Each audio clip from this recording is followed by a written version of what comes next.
ये है नेटवर्क 33। दोस्तों, आज की कहानी हमें भेजी है हमारे एक सब्सक्राइबर आरती जी ने। तो सबसे पहले आरती जी, आपका बहुत बहुत धन्यवाद अपनी इस सच्ची घटना को हमारे साथ शेयर करने के लिए।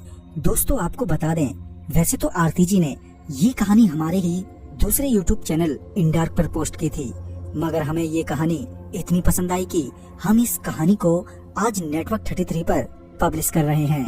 तो चलिए बढ़ते हैं आरती जी की कहानी की ओर। एक ट्रेन अपने निर्धारित समय से काफी देरी से चल रही थी। कारण था सर्दियों के मौसम में धुंध का अधिक होना। ऊपर से रात का वक्त ट्रेन में मौजूद आरती के नाना जी, जो कि उस ट्रेन के लोको पायलट थे, कि उन्हें एक बार फिर ट्रेन को रोकने का सिग्नल मिला। दरअसल आने वाले स्टेशन पर एक ट्रेन सिग्नल न मिलने के कारण पहले से ही खड़ी थी। कुछ देर बाद आरती के नाना जी को वहां से चलने का सिग्नल मिला। तभी उन्होंने ट्रेन का इंजन स्टार्ट किया और चलने से पहले चेतावनी के तौर पर ट्रेन का हॉर्न बजाया, ताकि अगर कोई भी ट्रेन की पटरी के आसपास हो या पटरी पर हो तो वो वहां से हट जाए।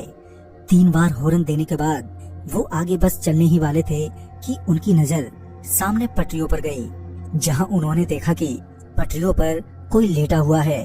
यूं तो धुंध की वजह से कुछ साफ साफ नहीं दिख रहा था, मगर ट्रेन की लाइट से पता चल रहा था कि कोई तो है जो सफेद कपड़े पहने पटरियों पर लेटा है।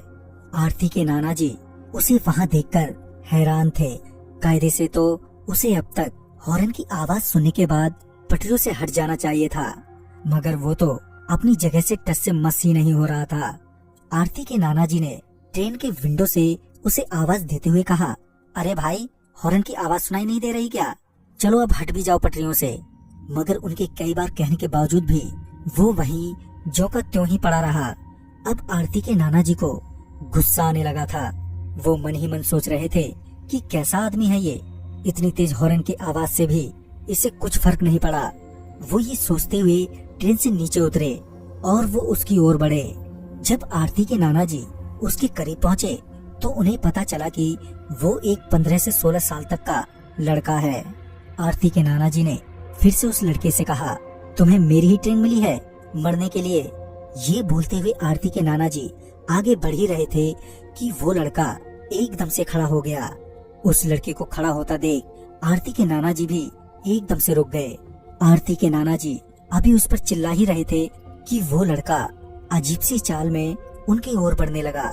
पहले तो वो लड़का अपनी मुंडी झुकाए हुए आरती के नाना जी की ओर बढ़ रहा था।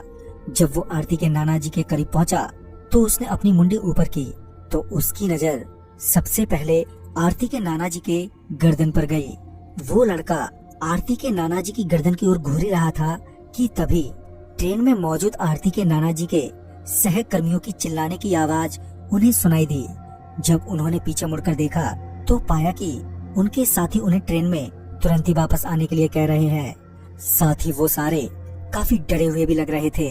आरती के नाना जी समझ नहीं पा रहे थे कि अचानक ही उनके साथियों को क्या हो गया। उन्होंने अपने साथियों को जवाब देते हुए कहा, हाँ हाँ आता हूँ, पहले इस लड़के से तो निपट लूं। यह कहकर वो वापस सामने की ओर मुड़े तो वो लड़का उनसे काफी दूर खड़ा था और उन्हें घूर रहा था।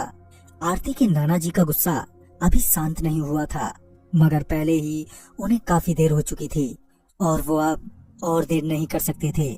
लिहाजन वो वापस ट्रेन के इंजन में पहुंचे, जहां उनके साथियों ने उनसे कहा कि तुम अभी अभी मरने से बचे हो। वो कोई लड़का नहीं था, तुमने शायद उसके पैरों को ध्यान से नहीं देखा।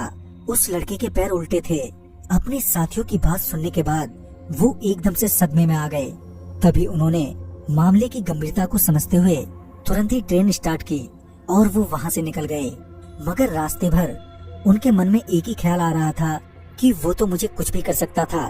तभी उन्हें ध्यान आया कि वो लड़का उनकी गर्दन की तरफ देख रहा था।